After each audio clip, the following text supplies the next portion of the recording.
Hi everyone, welcome to this webinar on toddler sleep and settling. My name is Dominica and I work for the Raising Children Network website. Some of you probably know of it already. We're a free evidence-based parenting website. So before I hand over to Di Halloran, hello Di. Hi Dominica. So before I hand over to Di Halloran, hello Di. Hi Dominica. Hello everyone. I need to do a couple of quick things. Firstly, I'd like to acknowledge the traditional owners of the land where Di and I are today, and that's the Wurundjeri people of the Kulin Nation, and pay our respects to elders past, present, and emerging, and to any elders who may be tuning in today as well. I'd also like to acknowledge the Victorian Department of Education and Training who fund these webinars. So thank you to DET for that. The next thing I need to do is a little bit of housekeeping so that we all know how the session today is going to work and what you can expect and so on. So in terms of time, we're going to have about 40 minutes where Di is going to talk us through this subject of toddler sleep and settling, and that will take about 40 minutes. And Di has structured her presentation based on the really great questions that you sent to us already, so thank you for that. So we're hoping as the webinar goes, your questions are being answered. We will leave some time at the end for some specific questions that you might have. But I think it's important to be very mindful that the information you're hearing today is quite general. And while it might apply to a lot of children in a lot of situations, we're very aware, and Di is very aware, that every child is different and every parenting situation can be very different. So we encourage you to keep talking, keep consulting with your local health professional, and maybe check out some of the resources that we refer to as well today. Now, in terms of technology, probably the best way to view this or be part of this is on your laptop or on your computer. There are some technical limitations if you're joining on a smartphone or on a tablet. If you are having some technical problems through the webinar, there are a couple of things we can suggest. One of them is maybe close some programs that you might have open, because that might be impacting your connection. Try refreshing your web browser, or maybe turn off your video to stabilize it. Or alternatively, maybe call our help desk, and the number is 1-800-733-416. That's 1-800-733-416. And if none of that works, well, relax. We are recording this session, and you will be getting a copy of it and the presentation that Di's going to be talking you through next week. A couple of other quick technical things. Once Di starts talking and starts us on the presentation, we will flick what you see on your screen. So you will be looking at the slides that Di is talking us through, and you won't see Di and I for a while. And then at the end, we'll flick back to seeing the slides and to seeing Di and myself. So that's more or less it for me. So now it is my great pleasure to introduce Di Halloran. Di is a registered nurse at the Royal Children's Hospital in Melbourne. She has wide experience in parenting support, including a lot of great work training professionals. Di is also a very passionate mum and a grandmum, and she's also very passionate about supporting parents, supporting all of you by making sure you have access to really good advice and evidence-based advice as well. So thank you for joining us, and thank you, and over to you, Di. Thanks, Dominica. Well, tonight, well, one of us, I'm just having trouble getting my slides for some reason. Tonight, we're going to start off tonight with a poll. We're just really interested to find out how old your children are that you have at home, and that just helps us get an idea of the families whose needs we're meeting at this time. We'll just have a quick look at that for a minute, That's and right. then we'll move on to the presentation itself, which is we're going to start off by really having a overview of why it's important to understand children's sleep and settling, especially at this age, and what you can do at home to help your child settle well and sleep well. So, moving on to the next slide. Awesome.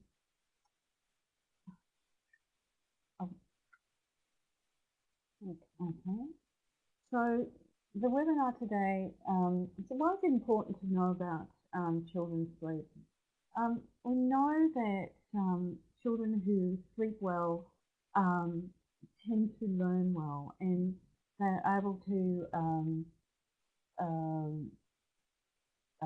concentrate, to be interested in their world, to interact with others, and generally deal better with conflict and challenges.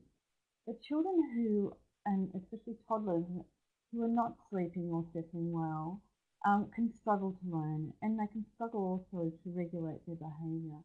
And this can affect the whole well-being and health of families.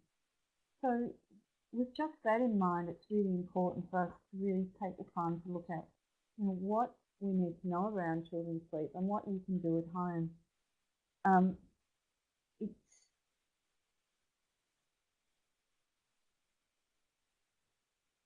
So when we're talking about toddlers, it's important to think about what's happening in the toddler's world, and it helps to understand what influences their sleep and settling habits. And there's numerous things that will affect children's sleep and settling habits.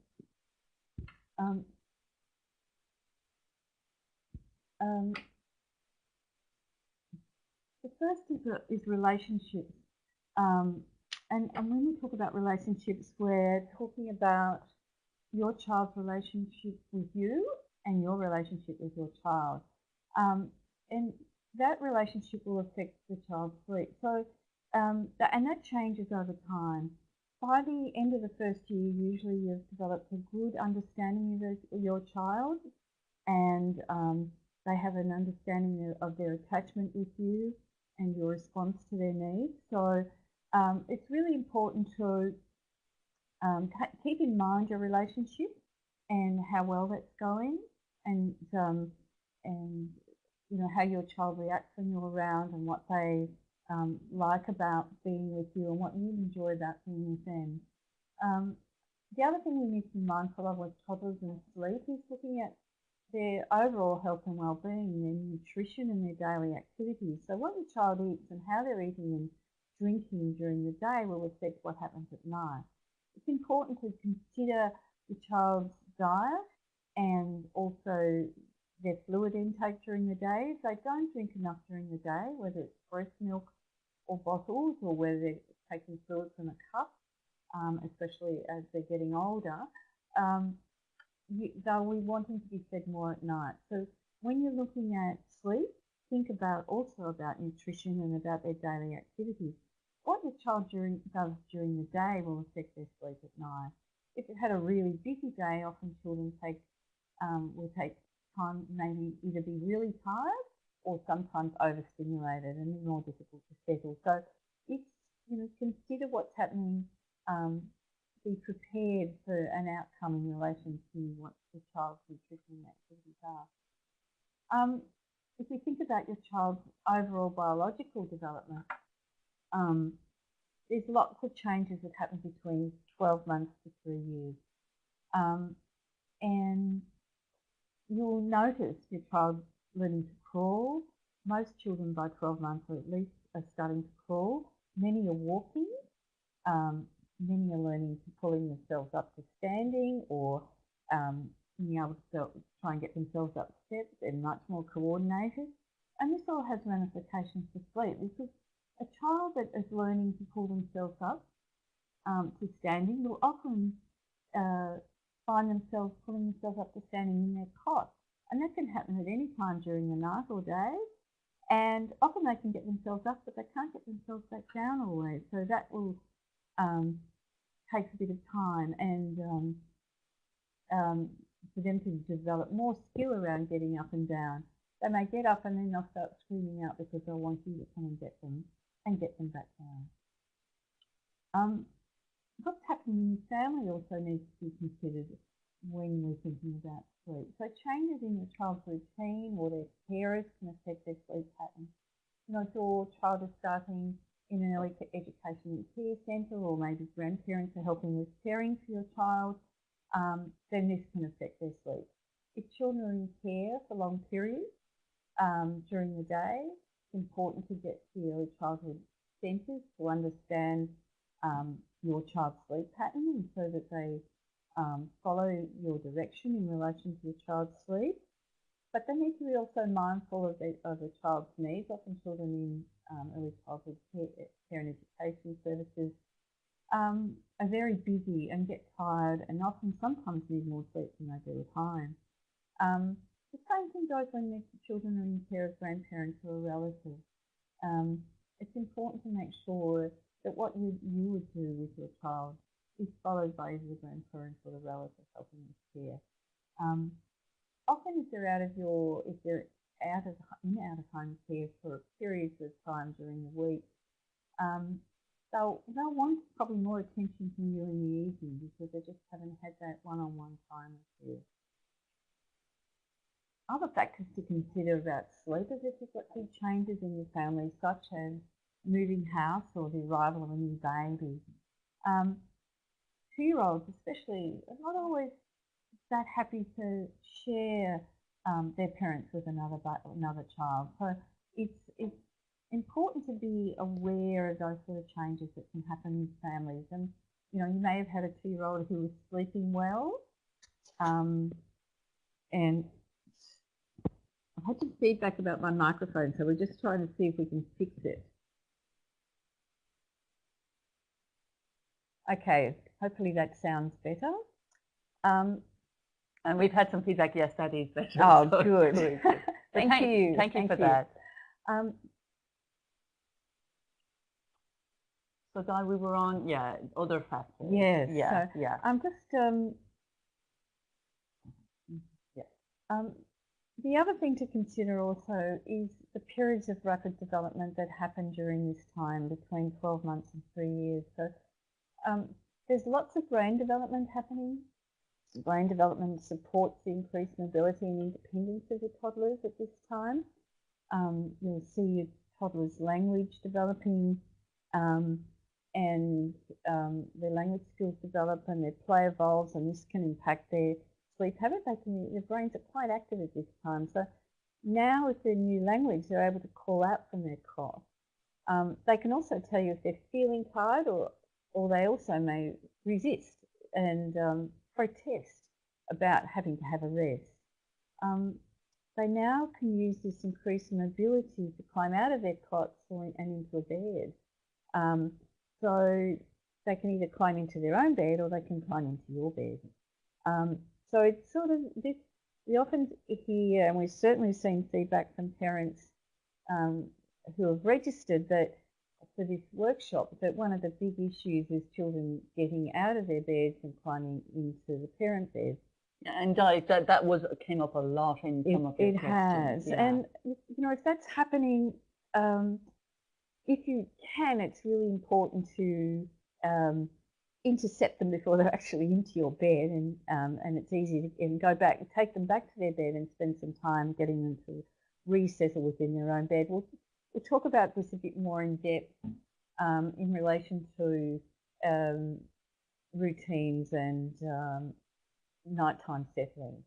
I think it's important to remember that at this time, toddlers are really still very dependent, emotionally dependent on adults, and they need you to reassure them in your unfamiliar environments, and sometimes when settling. So you know, if they've had a busy day, they're not good at often regulating their behaviours at times, or their feelings, their emotions, and they need the adult, you, to actually help them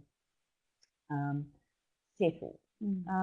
they can become tired, overtired very easily, and when they do, you'll find it really hard to get them to sleep. So picking up tired signs in toddlers early is really important because a grumpy toddler can be quite challenging.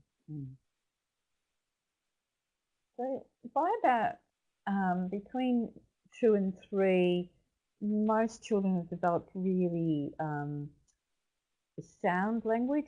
They're understood by most adults. Their vocabulary is expanding. They can get more demanding in what they call out from bed.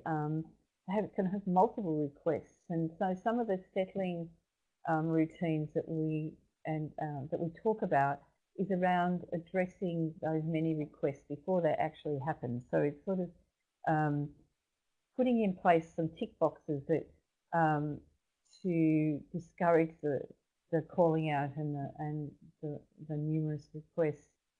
Most 3-year-olds will listen well, or 2 to 3-year-olds really will listen well. They have this capacity to listen, but they need you often to focus and get them to look. You need to get them to look at you and to concentrate, and then usually it's more effective in getting the message across.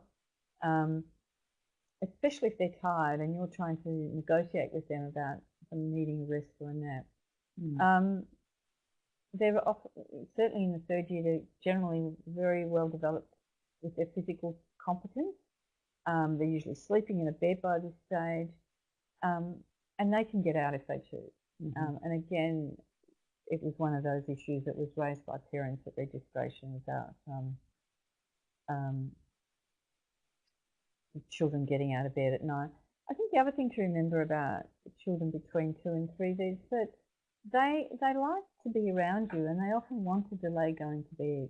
They'll try and think of excuses. Again, the many requests. So with tired signs, I think most parents probably feel they have probably quite a good understanding of your child's tired signs by this time. The tired signs in toddlers to 3-year-olds often change, and they can become quite fussy and disinterested in play or food. They can become overactive and irritable and distracted at times. So it's again goes back to you working out what it is that you're seeing when your child's behaviour, and is it about being tired? And if it is, then it's really important to try settling your child early rather than later if you notice they're tired. Okay, so what sort of sleep pattern do we see in children between 12 months and 3 years? Well, there's quite a lot of changes happen. Toddlers are likely to sleep from 12 to 13 hours within a 24-hour period, and again, I'm talking about a 24-hour period. We don't look at sleep outside of a 24-hour period, and if you're really trying to work out what's going on with your child, look at it each 24 hours, say for a week, to work out what's happening. We'll talk a bit more about that later on. So daytime naps start to decrease around 18 months, and most children will decrease their naps from about 2 to 1 by 18 months. You tend to see a more consistent night sleep cycle happening, so they generally, when they do go to bed, they tend to sleep. Although night waking does continue for a while around 12 months of age because of separation issues. It's quite a common time for separation anxiety. As they get older, so by the time they're 3, children are sleeping about 11 to 12 hours over a 12-hour period, and most children by 3 have cut out their afternoon sleep or morning lunchtime sleep. So some children still need it even when they're 4 or 5. You often find children starting school still needing a nap at that time. Again, it's for you to work out what meets your child's needs. And remember, each child is an individual, and It's more about really being observant of your child and working out what's best. So around about this time we see, well, not so much nightmares. Nightmares tend to happen around when they're a little bit older, but night terrors, we often see in children, sometimes they start around 18 months or a little bit older. These children who are experiencing night terrors are actually asleep. They're still asleep, but they look panicked and they might even look awake.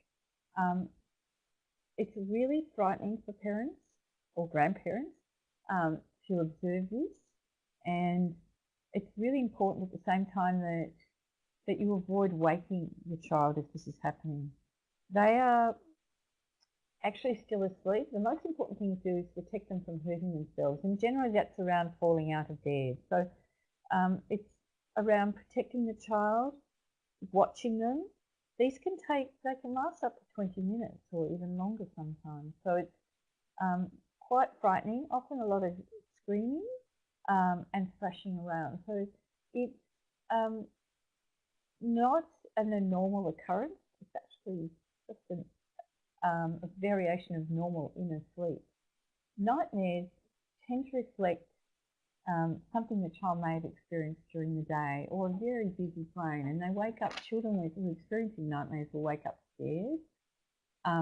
The child might may have seen something on television, may have heard a story, something that can be real or imaginary fears,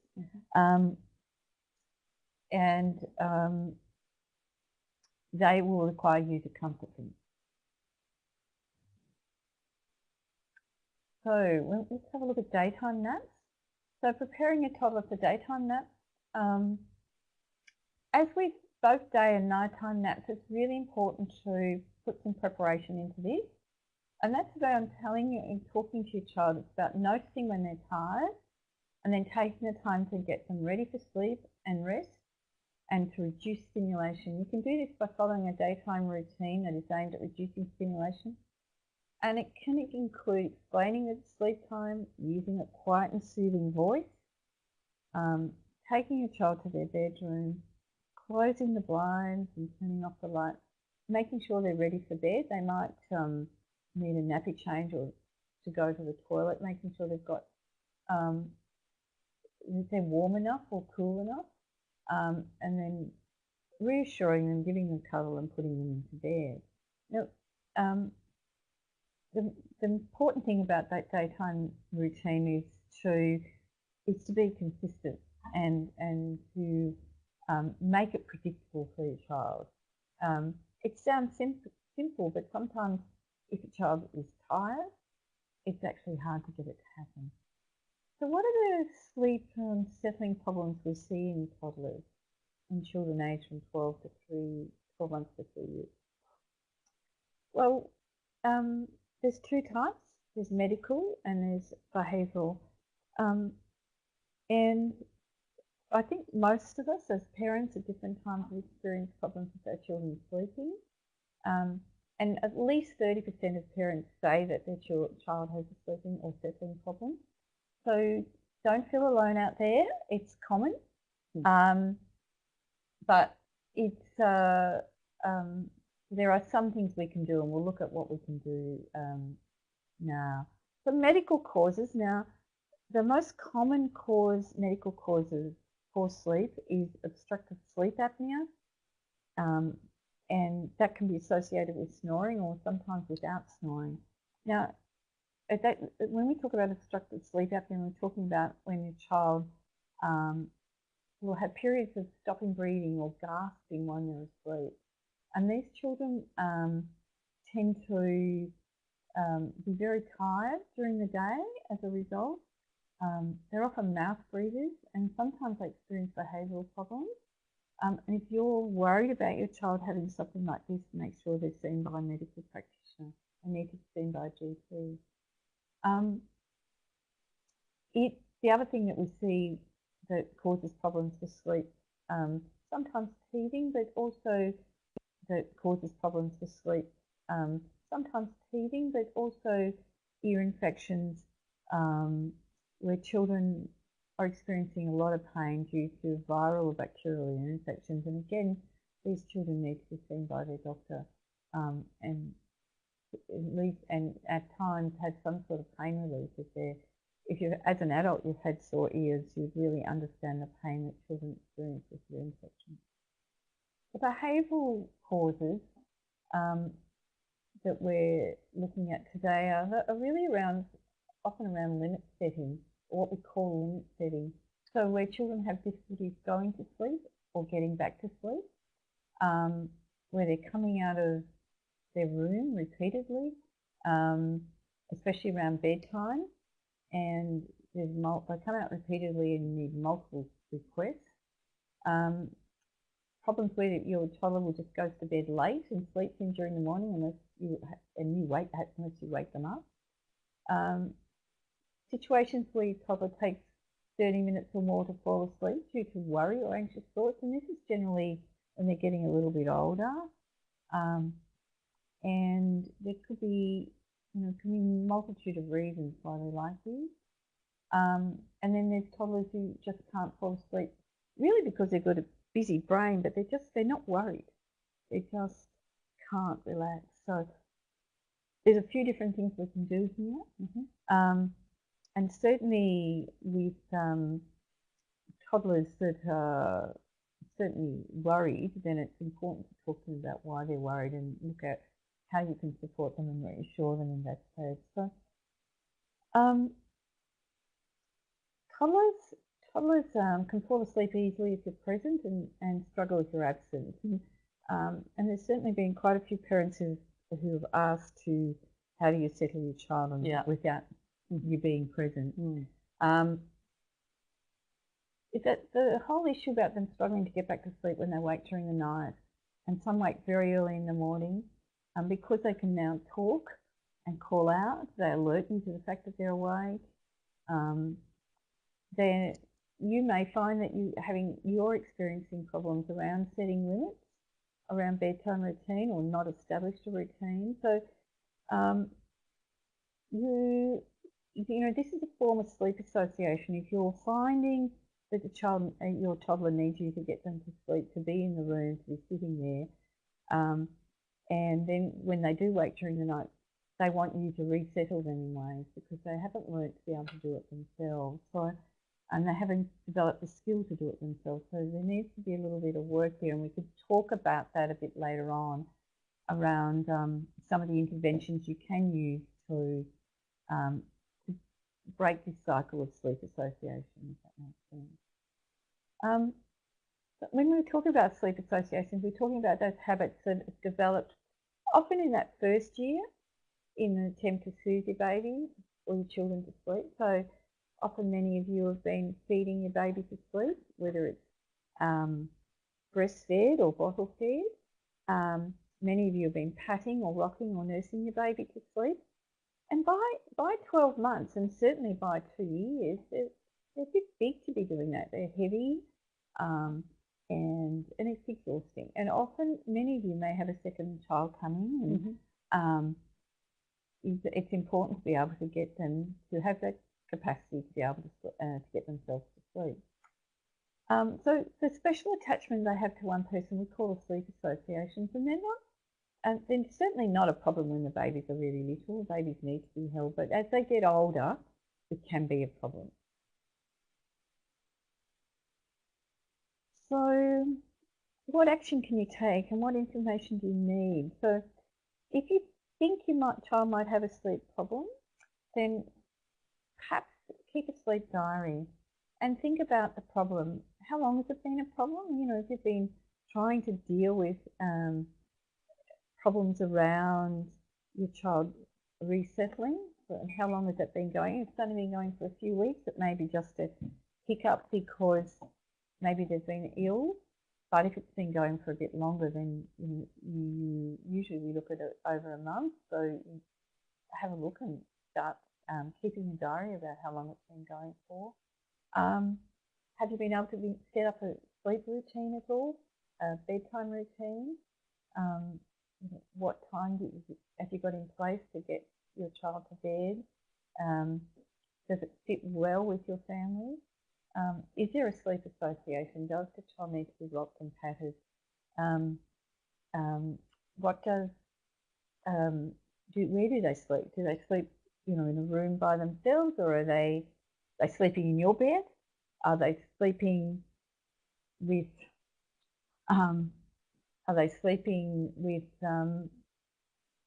another sibling? Because that can cause issues as well, especially if they're sharing a room with another child and they're waking the other child because they're not sleeping well. What is the room environment like? Is it cold, warm, dark? Have you thought about the medical issues? Is there any problems there? Does your child snore? How often do they wake once they go to sleep? Most of us wake several times during the night, and children do the same thing. It's just we don't remember waking most of the time. We just resettle ourselves back to sleep. Children who have not developed the capacity to get themselves back to sleep are the ones that most of you are wanting help with. So in fact, they're just waking in a sleep cycle. They're just not able to get themselves back to sleep. I think one of the problems parents can experience is trying to work out, are they awake when they're calling out? Sometimes children will be really restless, but they're just in a lighter period of sleep. So if your child's grizzly and not really crying out, don't go into them. Just let them try to resettle themselves. And generally, they will get there. We often go into children during the night because we're worried they're going to wake up and disturb the whole house. So if you can, try and let them try and find their own way of resettling in that situation. Think about the strategies you've tried and if anything's worked. Things don't work like in 1 or 2 nights. If you think about how long it's taken to develop the sleep association or the sleep problem that you think that your child has got, then it's going to take a while to actually change it around and to fix it. So, if you're going to be putting any strategies in place to address the problem, you need to be consistent. We'll look at some strategies towards the end of this presentation. We're going to do another quick poll now, folks. Di's been telling us lots of great stuff around bedtime routines, so you should see this just about to pop up around, do you have a bedtime routine for your child? And oh, good, lots of interesting numbers flashing up there. Ooh, so a lot of you do, which is great. Fantastic, actually. Yeah. Well done. That's part of the battle half the time, is getting a routine in place. That's right. And Di, as you said, there's no one set routine that works. Every child's different. Yeah, and every kid's in a different family will be different. Yeah. Every family's different as well. So yeah. Thank you for that.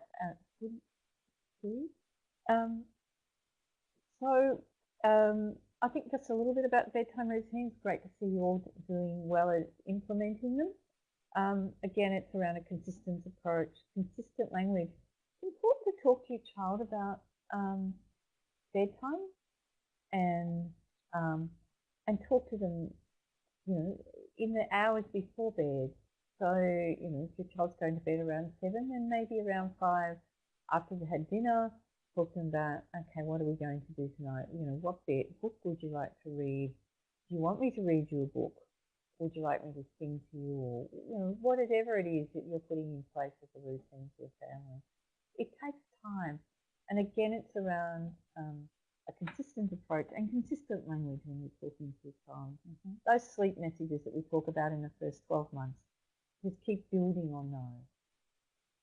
So I'll talk a little bit about routines for those who haven't put anything in place yet. I think it's important to put in place an evening routine that fits with your family. And if you're getting home late from work, or your partner's getting home late from work, and you both want to spend some time with your child, then you need to work out how you're going to, how that's going to work, and whether it means you're sort of getting up a bit later in the morning and going to bed a bit later at night. I mean, it's certainly many families, especially where dads or mums don't get home till 7:30, 8 o'clock at night, will often look at their children settling later. Again, it's putting in place that so it works out. So important things to remember, a bit like ourselves, you know, turn off the tellies and computers before we go to bed. You know, at least an hour before bed, so there's less stimulation. Bathing your child often, and a calm bath if possible. Although kids love to play in the bath, is often a good way of winding down. Often give your child a drink that they may need. Then don't forget about brushing teeth and making sure they're dry or gone to the toilet before bed. Again, make sure you spend some time comforting your child and when you're placing them in bed. And try not to be in a rush. It's tempting. We're often trying to get to bed to get some peace, really. Let's be honest. But if you can spend a bit of time and keep it a calm process, children generally settle better. And if possible, always leave the bedroom door open.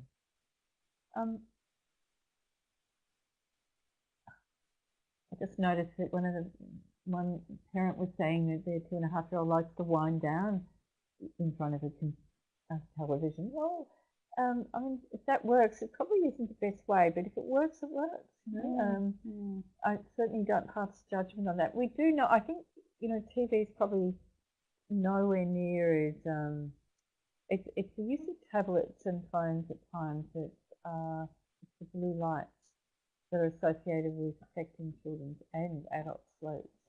So lots of great comments and questions coming up. So thank you, folks, for those. Keep those coming. And I mean, Di, people want to know. I think it's Hitachi trying to figure out what's a good routine for a 6-month-old. I mean, that's going to look very different to a routine for a 2.5-year-old. It is a little bit different. I mean, you can start some of the routines around like an evening bath. Often it's an opportunity for fathers to do a bath in the evening. You can, you know, by 6 months they're starting to have a bit of food around 4 or 5 o'clock at night. They'll generally have a nighttime feed. And then you can get them off to settle. They can have a story with the 6-month-olds to be read stories. So very similar routine, just less probably negotiating with a 2-year-old. Exactly. Do I notice the next slide is around, it mentions things like, evidence-based interventions and controlled comforting and camping out. We've had some questions, I think, from Candice and Leona, I think, about, you know, around this thing of, well, how long should you try to let your children settle themselves, which is something everybody's interested in. I suppose it's what are we talking about the same thing? So if we're talking about settling themselves, are we talking about them crying to sleep, or are we talking about them maybe grizzling a bit? I think it's really, if you put your 12-month-old or 18-month-old down to bed and they're a bit restless, they're grizzling, let's leave them. They're fine. They're probably trying to get themselves to sleep. If they're crying, I think it's important to go in and reassure them and to maybe pat them, or you might want to pick them up, give them a cuddle, and then just pop them back down again and do that. If you've got a real problem where you've got children that won't settle, and you might want to use a more, I suppose, deliberate intervention, you can use controlled comforting or camping out. There's really good information on both these processes on the Raising Children Network site. The controlled comforting or controlled crying it involves the parent settling your child in your cot or bed, or generally in a cot, because you don't really, this is not something to use after a child's 18 months old. If they're older than 18 months, I'll be using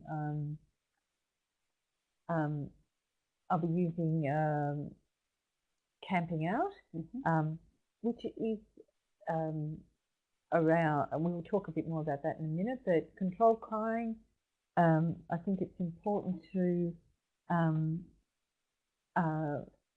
remember that it's not recommended for babies under 6 months, but certainly I would say they need to be over 8 months. And there's a few boxes you need to tick. It's really clear on the Raising Children Network what you need to check. Around controlled comforting, there's issues around you need to make sure your child is not struggling with separation anxiety, that they've got really clear understanding around what we call object permanence, that they know if you're not in the room, you're still around. That you've got a good relationship established with your baby, that they like to share affection, they like playing with you, and you're enjoying the relationship and it's going well. There's not a lot of big changes happening in the family. There's a list on the Raising Children Network site that helps you make that decision whether controlled comforting is something that's suitable for your family. You might need to get some support from your GP or your child and family health nurse around doing it, and so it's something that you often need support doing, and it needs both parents. If there's two parents, both parents need to be on board if you're going to be using something like that. A lot of parents who have used controlled comforting really like it. It doesn't suit all families though.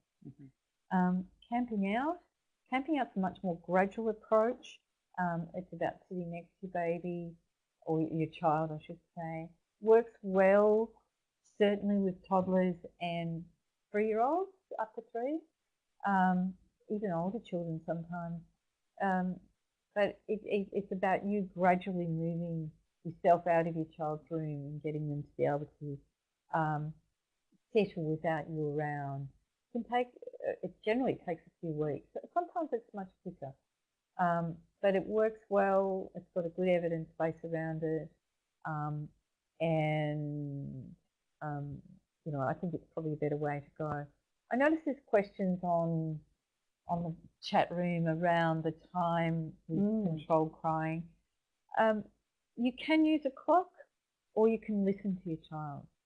Now, you begin to understand when your child's crying is accelerating and they're getting really worked up. I tend to encourage parents to go in before your child gets really distressed. So it's also about what you can tolerate as well when you're listening to your child cry. So there are directions on the Raising Children Network site around the time. Generally, with the way it works is you increase the time between each time you go back into your bedroom when your child is, when you are settling them. But I think the most important thing to remember is to respond to crying, not to grizzling. And that from the very beginning. I noticed there was a question about dummies as well. Yeah, it's from Jenny, and it's any tips, Di, on removing some of those sleep associations like dummies? Well, dummies, often you can have a conversation with your toddler around dummies, and especially when you're starting to sort of say, look, you're getting to be a big girl or big boy.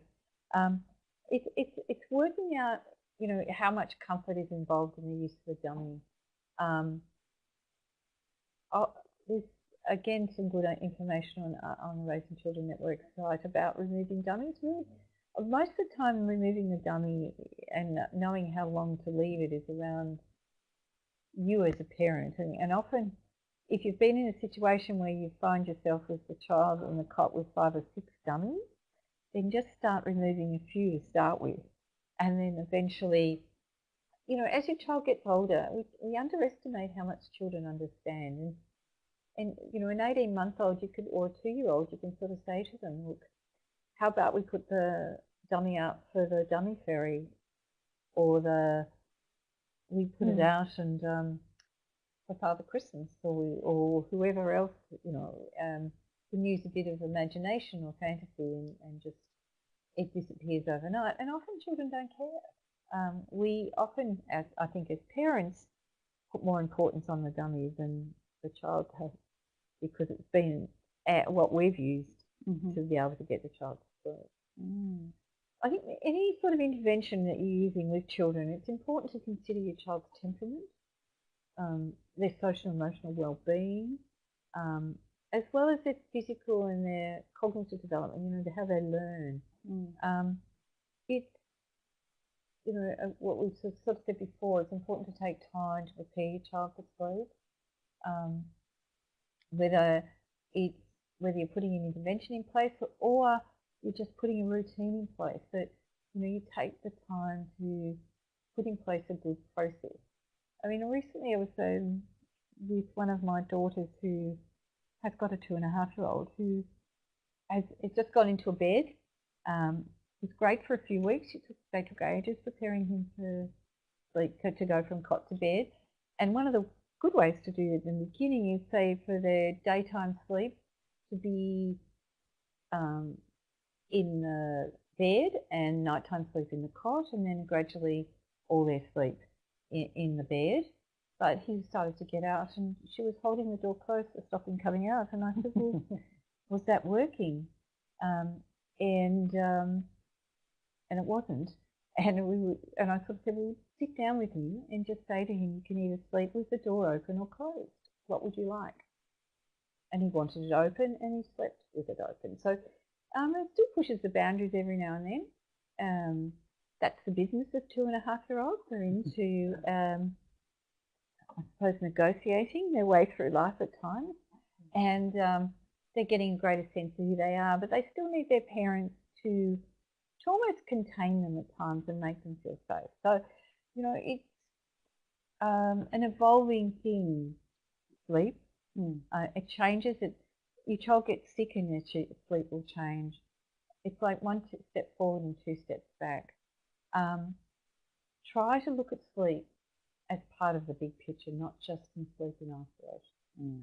And that's a nice segue. Lisa had a question around wanting to know about the importance of keeping the door open. So I think that hopefully, Lisa, that's going to impart or mostly answers your question. I think, you know, if you think about it, if you try and think of some of these things from the child's perspective, we often do things to children without thinking about, I wonder what they think about that. You know, without thinking about, I wonder what they think about that.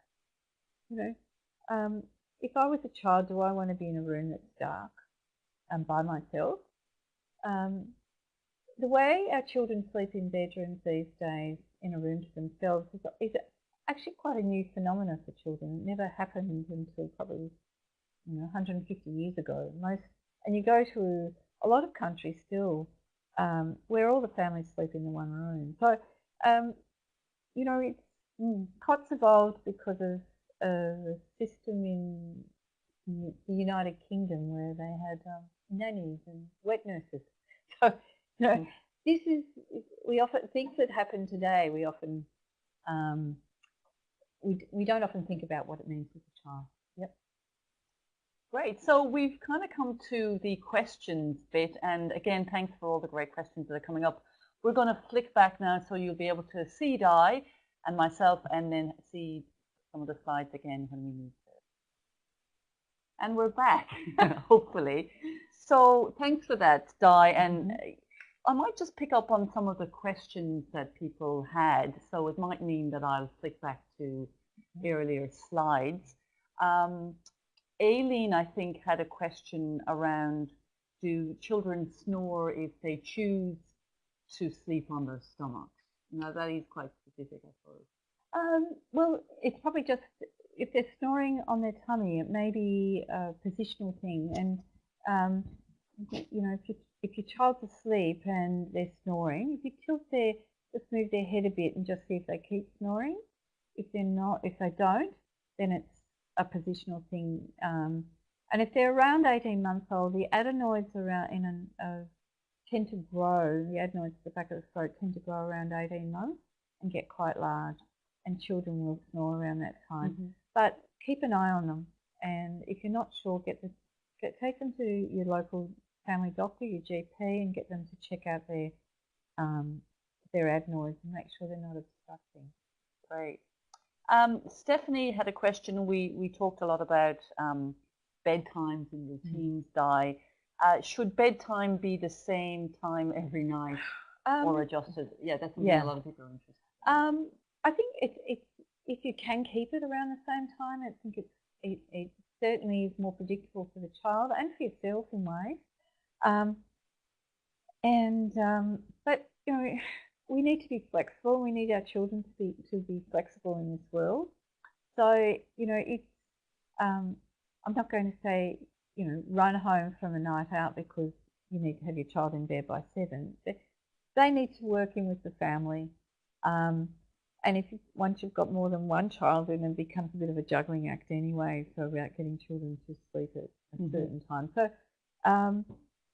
aim to have it sort of fairly often around about the same time. But again, respond to your child's needs. If you find your child is really tired and it's, you know, 6:30 or sometimes even 6 o'clock, then I'd be trying to put them to bed, not just keeping them up because it's 7 o'clock. They may need extra sleep. You may find that doesn't work and they could wake early the next morning. But often, sometimes especially with children with busy lives, if they're in long day in education, daycare and education services, they can get pretty tired. Di, in the pre-questions and in the comments on in the chat room, transition from cot to bed is something again people are asking about or commenting on. Any more specific, I suppose, tips you could? Well, I mean, I think it's certainly don't be in a rush to do it. But you'll get to a point when you know your child needs to go from a cot to bed, and that's generally between 2.5, around about that time. Prepare them, talk to them about the transition, talk to them about going into a big children's bed. You might want to have them involved in going and getting the bed, helping make the bed. All these simple little things will help give the child ownership really of that transition. You may want them to, they might want to have a special teddy for the bed, choose the bed cover, either, you know, whatever you want to do, they can do. But to prepare them, so don't sort of wake them up one morning from their cot and say, oh, actually going to sleep in a bed from now on. That will, like ourselves, often we don't respond well to change if it's sudden. So prepare your child, talk to them about the change, and do it gradually. You might want to, take time for them to say have their daytime sleeps in the bed to start with, and then gradually get them into the bed at night. So keep them in the cot at night for a while until you get them used to staying in a bed. You might want to, as part of the transition, I think it's probably a good idea to read them their story in their bed, so that's part of the settling, and then you can leave them with a book to read or to settle. If you've got a child, especially as they get older, you need to tick off a whole lot of things that you know, have they had their drink, cleaned their teeth, or that process we went through before. And if they're not sort of doing it, or you're not winning in a way in relation to them staying in bed, you might want to introduce a star chart or some sort of reward system around one, ticking all the boxes before they get into bed so that there's no excuse to pull out, including making sure that if you've got a list, that having a cuddles one of the things that they need to have before they get into bed. Probably still die on that. Sorry, on that theme of kind of calling out and stuff. I can't see the name, but somebody has commented around. It can be very distressing to hear, you know, your child calling, and particularly if you're choosing to not go in straight away. So that's about kind of taking care of yourself as a parent as much as anything, isn't it? It is. Yeah. You know, it's if you find yourself getting angry and because you know it's sometimes pushes your buttons, children coming and going or yelling out constantly. There's no reason why you can't tell your child you're not happy that they're doing that, and that the effect it's having on you. I think we, as part of our teaching our children empathy, it's important for them to understand the outcomes of their actions, just as the outcomes of our actions affect them. So we need to put words to the feelings that you're experiencing as well as your child. If you're feeling angry, don't go in there. Your child might get grumpier, but that doesn't matter. Wait until you're feeling able to manage it, or send your partner in if it's making you feel cranky. It's trying to work out why they're calling out, and there's often a reason. And maybe it is that they just feel like they have been, you've all been really busy, or there's a new baby in the house, or all those things we talked about at the beginning will in ways affect your child's behaviour. So that behaviour around bedtime is often telling you something about something else that's going on.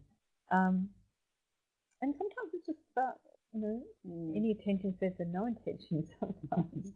But it's important not to go in if you're feeling distressed. It doesn't get you anywhere.